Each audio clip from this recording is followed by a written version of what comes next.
नमस्कार, मी दिनकर शिंदे. आपण पाहताय DS न्यूज. तुमचं मत माझं मत मध्ये आपलं स्वागत. मित्रांनो, महत्वाचा मुद्दा मी आपल्या समोर घेऊन आलो आणि तो म्हणजे असा की अखेर मराठ्यांनी मुंबईमध्ये गुलाल उधळलाच. मित्रांनो, मनोज जरांगे पाटील हे गेल्या 7 महिन्यापासून आंदोलन करतायत आणि मराठा समाजाला कुणबीमधून आरक्षण द्या ही मागणी करत राज्य सरकारला त्या ठिकाणी त्यांनी सातत्याने विनवणी केली. परंतु सरकारनं दिलेल्या वेळा पाळल्या नाही आणि म्हणून मनोज जरांगे पाटील हे लाखोंच्या नव्हे तर कोट्यावधी मराठा समाजासोबत मुंबईकडे निघाले. आझाद मैदानावर मी सभा घेतोय, आमरण उपोषण करतोय असाही इशारा त्यांनी दिला होता. आणि 20 जानेवारी रोजी मनोज जरांगे पाटील हे कोट्यावधी मराठा समाजासह मुंबईकडे रवानाही झाले होते. ठिकठिकाणी त्यांचं स्वागत झालं आणि याच ठिकाणी आपल्याला आवर्जून सांगावं लागतं की जरांगे पाटील जसजसं मुंबईकडे निघत होते तसतसे लाखोंचे मराठा समाजाचे लोंढे हे त्यांच्या या रॅलीमध्ये सहभागी होत होते. आणि जवळपास नवी मुंबई या ठिकाणी वाशीला आल्यानंतर हा समाज कोट्यावधीच्या संख्येने त्या ठिकाणी जमला आणि सरकारच्या एक लक्षात आलं की आता मराठे मुंबईच्या वेशीवर आलेत, नव्हे ते नवी मुंबईत आलेत. हे जर आता आझाद मैदानाकडे घुसले किंवा मुंबईमध्ये आले तर मात्र मोठी तारंबळ उडेल, त्या ठिकाणी मोठे अनेक गंभीर प्रश्न निर्माण होतील.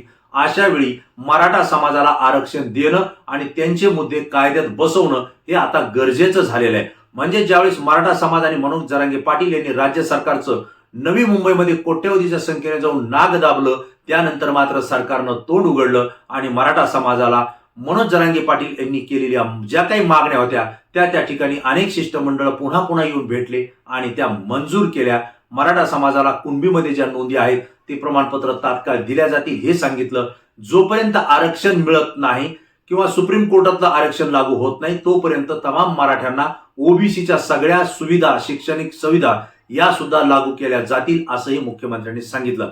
मित्रांनो, हे सगळ्या जर गोष्टीचं आपण पाहिलं तर सातत्यानं 7 महिन्यांपासून मनोज जरांगे पाटील आणि मराठा समाजाच्या आरक्षणाचा मुद्दा हा चव्हाट्यावर आल्यावर टीव्ही असेल, वर्तमानपत्र असतील, यावर फक्त एवढीच बातमी आपल्याला पाहायला मिळते.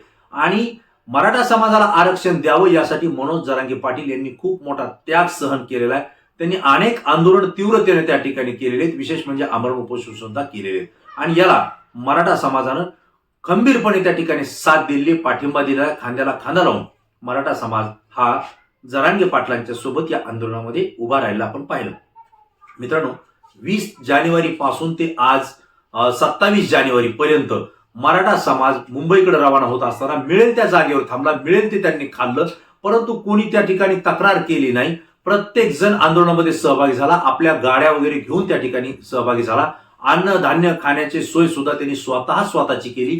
थंडीत काकडला तो, उन्हातही त्याला उन्हाची झळ बसली, परंतु मराठा समाज हटला नाही, जरांगे पाटलांच्या सोबत राहिला. आणि अखेर मुख्यमंत्री एकनाथराव शिंदे यांना नवी मुंबई या ठिकाणी वाशी या ठिकाणी येऊन एक मनोज जरांगे पाटील यांची भेट घ्यावी लागली. त्या ठिकाणी सगळ्या मागण्या मान्य झाल्याचा अध्यादेश आणि GR त्यांनी मनोज जरांगे पाटील यांना त्या ठिकाणी सुपूर्द केले. आणि हा मराठा समाजासाठी गुलाल उधळण्याचा दिवस आहे असं सुद्धा त्यांनी सांगितलं. याच वेळी मनोज जरांगे पाटलांनी स्पष्टपणे सांगितलं की मराठा समाजाने 70 वर्ष अनेक खस्ता खाल्लेल्या आहेत, अनेकांनी आपल्या जीवाची आहुती, बलिदान त्या ठिकाणी दिलेले आहे.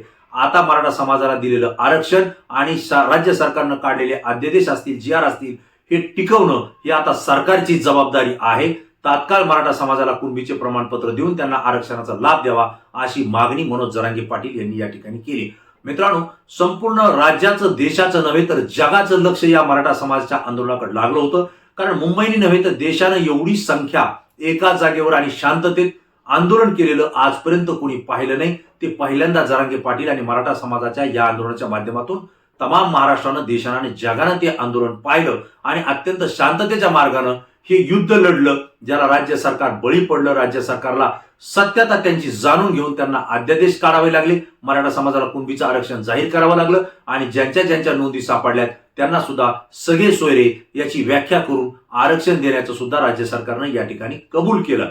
मित्रांनो, एकंदरीत आम्ही मुंबईमध्ये जर आलो तर आरक्षण घेतल्याशिवाय परत मागे फिरणार नाहीत ही भीष्म प्रतिज्ञा जरांगे पाटील आणि मराठा समाजाने घेतली होती आणि आज अगदी ती पूर्ण झाली. जरी आरक्षण मिळालं तरी आम्ही मुंबईकडे जाऊ, त्या ठिकाणी गुलाल उधळू आणि जर आरक्षण नाही मिळालं तर आम्ही त्या ठिकाणी महिना 2 महिने नव्हे, जितका वेळ लागेल तितकं वेळ आम्ही उपोषण करू, आंदोलन करू असंही त्यांनी सांगितलं होतं. आणि अखेर 26 जानेवारीला रात्री ज्या घडामोडी घडल्या, ज्या बैठका शिष्टमंडळासोबत घडल्या, खरं म्हणजे त्याच दिवशी हे आरक्षण लागू होणं आणि अध्यादेश लागू होणं गरजेचं होतं, परंतु वेळ लागला आणि 27 जानेवारीला सकाळी अध्यादेश पूर्ण मनोज जरांगे पाटील यांच्या हाती दिले. त्यांनी ते मान्य केले. सर्व समाज होता या ठिकाणी, सुप्रीम कोर्टाचे अनेक वकील होते, मंत्री होते आणि राज्य सरकारमधील अनेक उच्च पदस्थ अधिकारी होते. या सगळ्यांच्या चर्चेनंतर जरांगे पाटलांनी हे अध्यादेश मान्य केले आणि आपल्या मागण्या मान्य झाल्याचं कबूल करत आपलं आंदोलन थांबवलं नाही तर स्थगित केलं. कारण पुन्हा या आरक्षणासाठी मला लढा द्यावा लागला तरी मी पुढे लढा देईल, अशीही त्यांनी शपथ आणि त्या ठिकाणी घोषणा मनोज जरांगे पाटील यांनी केली. आणि या ठिकाणी मराठा समाज शांततेच्या मार्गानं नवी मुंबई वाशी येथून पुन्हा आपापल्या गावाकडं गाड्यांनी जल्लोष करत गुलाल उधळत तो परत निघालेला आहे. आणि मनोज जरांगे पाटील आणि मराठा समाजाने केलेली जी भीष्म प्रतिज्ञा होती की मुंबईत आम्ही जाणार तर आरक्षण घेणार आणि गुलाल उधळूनच येणार, मित्रांनो अखेर मराठा समाजाने मुंबईमध्ये जाऊन गुलाल उधळलाच आणि आरक्षण मिळून घेतलं, आपले हक्क मिळून घेतले. या निर्णयामुळं, या आरक्षणामुळं मराठा समाजाची गेल्या 70 वर्षात झालेली झीज काही अंशी ही भरून निघेल आणि यापुढची पिढी सुद्धा राज्याच्या आणि देशाच्या प्रगतीसाठी, उन्नतीसाठी योगदान देण्यासाठी पुन्हा एकदा मोठ्या ताकदीनं काम करेल अशी अपेक्षा आपण या ठिकाणी व्यक्त करूया. तमाम मराठा समाजाला त्यांच्या मागणीप्रमाणे राज्य सरकारनं आरक्षण दिलं त्याबद्दल डीएस न्यूजच्या वतीनं मी त्यांचेही अभिनंदन करतो. कारण डीएस न्यूजनं सातत्यानं हा मुद्दा आणि या आंदोलनाला त्या ठिकाणी कव्हर केलेले, प्रत्येक बातमी, प्रत्येक माहिती आपल्या प्रेक्षकांपर्यंत पोहोचवण्याचं काम डीएस न्यूज आणि डीएस न्यूजच्या राज्यभरातल्या प्रतिनिधींनी त्या ठिकाणी केलेलं आहे. मी त्यांचे सुद्धा आभार मानतो. आणि हा विषय, ही माहिती मला आपल्याला देणं योग्य वाटलं, गरजेचं वाटलं, मी आपल्यासोबत शेअर केली. आपल्याला याबद्दल काय मत आहे, आपला आनंद काय म्हणतोय, हे सुद्धा आपण डीएस न्यूजच्या या व्हिडिओला कमेंट्स बॉक्समध्ये आपल्या प्रतिक्रिया देऊन कळवा.